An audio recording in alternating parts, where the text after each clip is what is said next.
Chapter 7, Unit 2, Performance of Contract.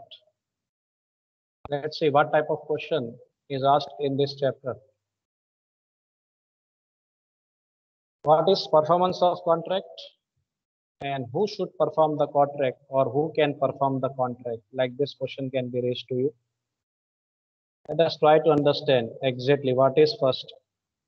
What should be the introduction that you are supposed to cover in this chapter?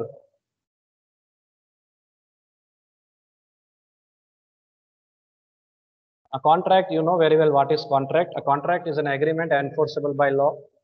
What is the main purpose of creating a contract, sir? The main purpose of creating a contract is it creates a legal obligation among the parties to the contract. So for creating legal obligation, if the legal obligation is created between the parties, we can say the parties have entered into a valid contract. This is one of the essential elements of for valid contract as per section 10. After the formation of the contract, what exactly the parties are required to do? After the formation or creation of the contract, the parties are supposed to perform their respective promises. That we all know very well, we have covered in section 1, unit 1. Now, what exactly is performance of contract? What are the expectation of both the parties from each other? That is what we are going to understand. If you don't perform, it may result into breach of contract. So for avoiding such circumstances, it is very important for each and every party to perform under the contract. So what exactly is performance of contract, sir? Performance of contract refers to fulfillment of legal obligation by the parties established under a contract. The definition, or we can say the meaning.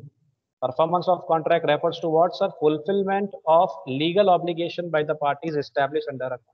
So whatever promises are made by the parties, they are supposed to fulfill their promises. Whatever obligations, whatever the liabilities, whatever the responsibilities are created between the parties under a particular contract, they are supposed to fulfill their promises, their legal obligations. Then only we can say the parties have got discharged from the contract. When the parties to the contract perform the respective obligations, the contract comes to an end. If both the parties perform under the contract, whatever promises has been shared by each other, by both the parties, they must fulfill their promises. If they do such act, then contract comes to an end. Thus, if the parties to a contract had fulfilled their obligations as per the terms of the contract, they become free from further liability. If you perform under the contract, means X and Y are the two parties, and if they have performed as per the promises made by both the parties as per the terms of the contract, then they are free from future or further liabilities. They are not responsible for any future liabilities. So no further liabilities is remaining, and they get discharged from the contract. Performance of contract के अंदर sir simple words में अगर मैं समझाऊं तो दोनों पक्षकारों ने जो वादा दिया है सर, जो वादा किया है सर, वो निभाना है. जैसे ही वो वादा निभाएंगे सर, क्या होगा? Contract comes to an end, करार का अंत आ जाएगा. मीन्स तो अब अपने रास्ते में अपने रास्ते, फ्यूचर में कभी मत मिलना खुदा के वास्ते, वैसी सिचुएशन हो जाएगी. यानी जो दोनों ने जो वादा किया सर, निभा दिया sir, contract comes to an end, वहीं पे करार का अंत आ जाएगा सर. साथ साथ में you get discharge from the contract. जो टर्म्स और कंडीशंस रखी गई है उस टर्म्स के हिसाब से अगर आपने कॉन्ट्रैक्ट निभा दिया, फुलफिल कर दिया, you have fulfil your promises, you are free from your future liability also, further liability also. No liability is remaining there. Now the main question is, one example is there, example based on performance of contract. Let's see, Lot wala contracts to sell his table fan to Ghee wala for ₹1,000. Lot wala delivers the fan and Ghee wala makes the payment. दोनों ने जो काम करना था sir कर दिया. एक ने ऑफर रखी, दूसरे को ऑफर अच्छी लगी, एक्सेप्टेंस किया. एक ने गुड्स की डिलीवरी दी, टेबल फैन की डिलीवरी दी, दूसरे ने पेमेंट कर दिया. सर कितना आसान है. The contract is discharged by performance of both the parties. दोनों ने जो वादा किया निभाया सर, कॉन्ट्रैक्ट का अंत आ गया. Both get discharge. दोनों को कॉन्ट्रैक्ट में से मुक्ति मिल जाती है सर, करार का अंत वहीं आ जाता है. By whom contract must be perform. Contract कौन परफॉर्म कर सकता है, ये समझने की बहुत जरूरत है sir. Who can perform under a contract? So let's see who can perform the contract. by whom a contract must be performed depends upon the intentions of the party. Parties के इंटेंशन पे depend करता है sir, उसका इरादा क्या है, क्या वो सच में परफॉर्म करना चाहता है या उसकी जगह कोई और परफॉर्म करेगा, इंटेंशन क्या है उसका. Let's see, mostly it should be perform by the Gabbar means promisor himself. जिसने प्रॉमिस किया है वही पहला पक्षकार, फर्स्ट पार्टी मीन्स प्रॉमिसर, वो खुद परफॉर्म करेगा. जिसने वादा किया है वो ही पहला लायबल है, उसकी ही ऑब्लिगेशन है कि उसने अपनी प्रॉमिस फुलफिल करनी चाहिए. जो वादा किया है प्रॉमिसर ने उसे ही पहले निभाना चाहिए. बट कभी कभी ऐसे सर्कमस्टेंसेस क्रिएट हो जाते हैं that instead of promiser somebody else perform. तो प्रॉमिसर की जगह पे कोई और परफॉर्म करेगा तो भी चलेगा, परफॉर्मेंस देना जरूरी, करार पालन करना जरूरी है. फिर प्रॉमिसर करे या उसकी जगह कोई और करे, depending on the case, depending on the circumstances चलता है. Generally, a contract can be performed by the following persons. Let us see which are the following persons who can perform under the contract. So, who can perform under the contract? Let's have a detailed discussion now. Sir, the first person who can perform under the contract is promiser. अब हम parties की चर्चा करेंगे, कौन से ऐसी parties है जो परफॉर्मेंस दे सकती है सर. तो पहला आता है खुद गब्बर.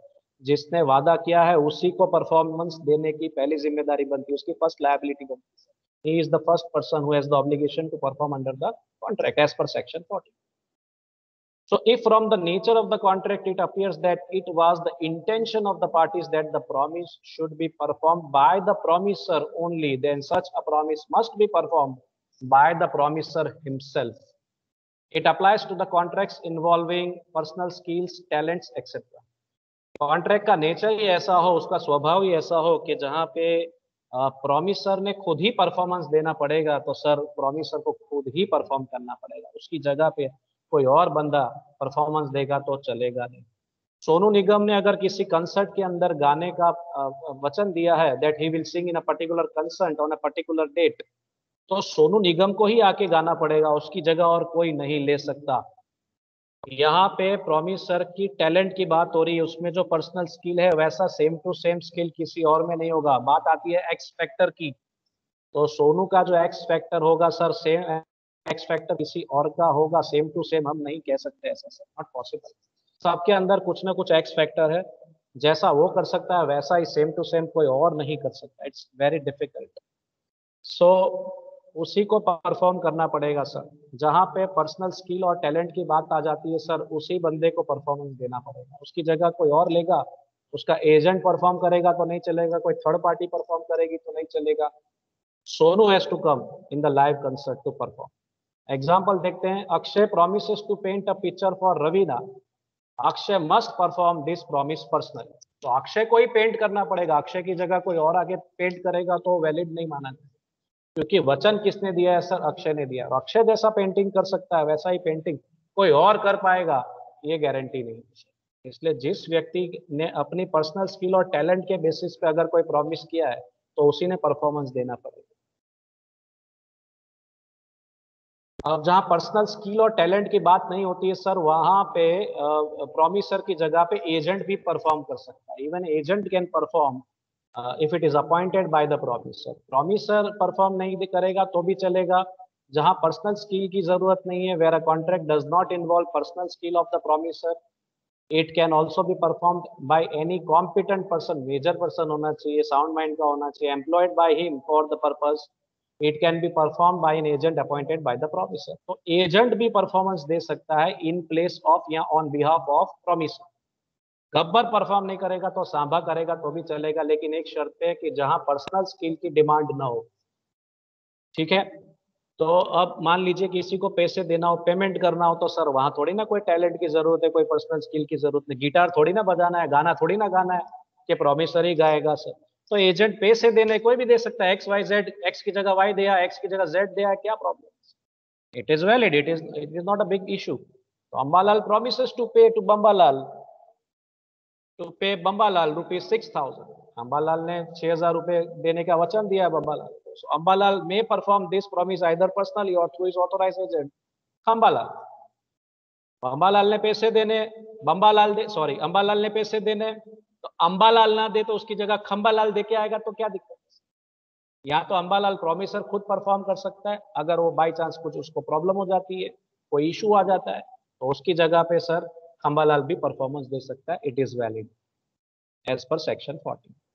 सेक्शन 37 तो ये भी कहता है कि प्रोमिसर की जगह लीगल रिप्रेजेंटेटिव भी परफॉर्मेंस दे तो चलेगा, लेकिन लीगल रिप्रेजेंटेटिव तभी परफॉर्मेंस दे सकते हैं जब प्रोमिसर इस दुनिया में न रहा हो, आफ्टर इज डेथ। अगर प्रोमिसर की डेथ हो जाती है तो उस जगह पे अगर पर्सनल स्किल की भी डिमांड, यहाँ दो चीजें आ जाती है, प्रोमिसर इज नो मोर, पहली शर्त, और दूसरी जहां कोई पर्सनल स्किल की जरूरत नहीं, कोई ड्राइंग नहीं बनानी, कोई गाना नहीं गाना है, कोई म्यूजिक नहीं बजाना है, कोई गिटार नहीं बजाना है, ऐसी कोई पर्सनल टैलेंट पर्सनल स्किल की डिमांड नहीं की गई हो कॉन्ट्रैक्ट के अंदर, तो प्रोमिसर अगर इस दुनिया में नहीं रहा तो उसकी जगह पे उसके जो लीगल रिप्रेजेंटेटिव्स होते हैं, कायदे सरना प्रतिनिधियों, लीगल रिप्रेजेंटेटिव्स, जो कॉन्ट्रैक्ट के अंदर शायद उसका उल्लेख किया हो, तो लीगल रिप्रेजेंटेटिव्स या उसका घर का कोई भी एक सदस्य as a legal representative performance दे सकता है as and when promisor dies. देखते हैं एग्जांपल में, घी वाला promises to deliver goods to तेल वाला on 30/11/19 on payment of rupees 45,000. घी वाला dies on 25/11/2019। अब जो परफॉर्मेंस डेट है वो 30/11 है, और कहानी में ट्विस्ट कब आ रहा है? 25/11 को कॉन्ट्रैक्ट किया तब मिस्टर घी वाला ही वाज अलाइव, जिंदा थे, लेकिन before the due date of performance घी वाला डाइज, उसकी डेथ हो जाती है। अब परफॉर्मेंस कौन करेगा सर? तो घी वाला legal representatives are liable to deliver the goods to तेल वाला, एंड तेल वाला is bound to pay rupees 45,000 to घी वाला रिप्रेजेंटेटिव। तो घी वाला का जो प्रॉमिस था सर, वो फुलफिल करने के लिए लीगल रिप्रेजेंटेटिव्स आगे आ सकता है as per section 37, it is valid. उन्होंने अपनी ये जिम्मेदारी जो अधूरी रह गई है मिस्टर घी वाला की, वो जिम्मेदारी उसका लीगल रिप्रेजेंटेटिव अब पूरी करेगा, निभाएगा। तो तेल वाला को गुड्स डिलीवर करेंगे, जो थर्ड पर्सन है, मीन्स जो घी वाला है वो, और तेल वाला is bound to pay rupees 45,000। अगर आपको चीज मिल रही है तो उसके सामने पेमेंट भी करना है सर, तभी तो परफॉर्मेंस वैलिड माना जाएगा सर। बात आती है थर्ड पर्सन की सर। थर्ड पर्सन, अब तक हमने क्या देखा सर? प्रॉमिसर परफॉर्म कर सकता है। प्रॉमिसर को अगर जहां पर्सनल स्किल की डिमांड है वहां प्रॉमिसर नहीं परफॉर्म करना है 100%। जहां पर्सनल स्किल की डिमांड नहीं हुआ एजेंट परफॉर्म कर सकता है। जहां प्रॉमिसर की डेथ हो जाए और पर्सनल स्किल की डिमांड न हो, दोनों चीजें हो, तो सर वहां पे लीगल रिप्रेजेंटेटिव परफॉर्मेंस दे सकता है ऑन बिहाफ ऑफ प्रॉमिसर। चौथा आ रहा है third person as per section 41। पहले दो में सेक्शन 40 था, तीसरे में 37 है, यहाँ पे 41। थर्ड पर्सन कब परफॉर्मेंस दे सकता है सर? जब दोनों का कंसेंट हो। Mark my words, when promisor is ready that on behalf of promiser third person is going to perform, promiser को कोई दिक्कत नहीं है, उससे तो वैसे भी नहीं होगी, अगर थर्ड पर्सन परफॉर्म कर रहा है तो उसे तो कोई दिक्कत होने वाली नहीं। दिक्कत हो सकती है तो किसे हो सकती है? प्रोमिसी को, द अदर पर्सन, सामने वाला जो पक्षकार है उसे शायद दिक्कत हो सकती है, इसलिए उसका कंसर्ट लेना बहुत जरूरी है। प्रोमिसर की जगह पे मान लीजिए on behalf of promisor if third person is going to perform, then in that case the consent of promisee is must. Promisee की कंसेंट लेना बहुत जरूरी है। प्रॉमिसर तो रेडी है, इसलिए तो थर्ड पार्टी आ रही है पिक्चर में कि मेरी जगह पे ये थर्ड पर्सन परफॉर्मेंस देगा। आपको कबूल है, आपको मंजूर है, प्रॉमिसी से पहले एक कंसेंट लेना है। अगर प्रॉमिसी इस अरेंजमेंट को एक्सेप्ट करता है, then promisor is not at all liable in future. Promisor discharge हो जाता है इस पर्टिकुलर कॉन्ट्रैक्ट के अंदर से। अब जो भी लायबिलिटी बनेगी थर्ड पर्सन की बनेगी। अगर प्रॉमिसी ये अरेंजमेंट को एक्सेप्ट करता है, तो कंसर्न दे देता है, तो उसी की चर्चा है सेक्शन 41 में। When a promisee accepts performance of the promise from third person, he can not afterwards enforce it against the promiser.